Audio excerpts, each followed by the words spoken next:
আজ আমরা সত্যেন্দ্রনাথ দত্তের লেখা বাংলাদেশ কবিতার কিছু প্রশ্ন উত্তর নিয়ে আলোচনা করব। সত্যেন্দ্রনাথ দত্ত কী নামে পরিচিত? সত্যেন্দ্রনাথ দত্ত ছন্দের জাদুকর নামে পরিচিত। বাংলাদেশের কোন জিনিস সব দেশের চাইতে শ্যামল?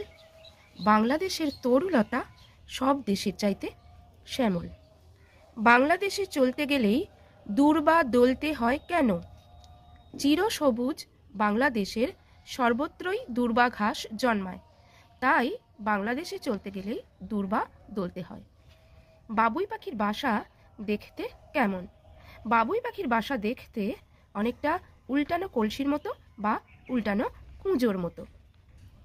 কোন পাখি জলের জন্য প্রার্থনা করে? চাতক পাখি জলের জন্য প্রার্থনা করে। কাদের চরণধুলি আমাদের দেশের মাটিতে মিশে আছে?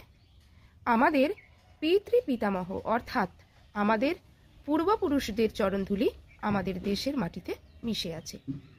বাংলাদেশ কবিতায় কোন কোন পাখির নাম উল্লেখ আছে? বাংলাদেশ কবিতায় দোয়েল, শ্যামা, ফিঙে, বাবুই, চাতক, মরাল ও মরালি এই সমস্ত পাখির নাম উল্লেখ করা আছে। কবি বাংলাদেশ বলতে কোন দেশকে বুঝিয়েছেন?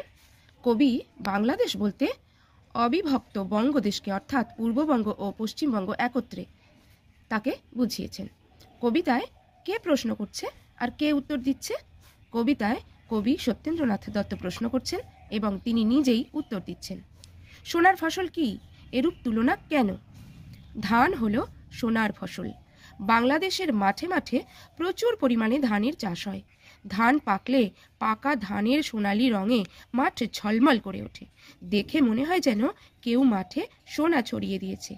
তাই কবি ধানকে সোনার ফসল বলেছেন। পদ্মফুলকে সোনার কমল কেন বলা হয়েছে? পদ্মফুলের সৌন্দর্য অপরূপ।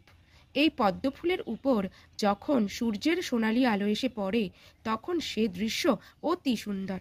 প্রস্ফুটিত পদ্ম তার সোনার মতো উজ্জ্বল ঝলমলে রূপ নিয়ে চারিপাশ উজ্জ্বল করে রাখে। তাই পদ্মফুলকে সোনার সাথে তুলনা করে সোনার কমল বলা হয়েছে। এখানে বলে রাখি, কমল কথার অর্থ পদ্মফুল। কোন কথা শুনে আমরা কেন দুঃখ পাই? বাংলাদেশের দুঃখ দুর্দশার কথা শুনে আমরা দুঃখ পাই। বাংলাদেশ আমাদের জন্মভূমি। আমরা বাংলাদেশের অধিবাসী।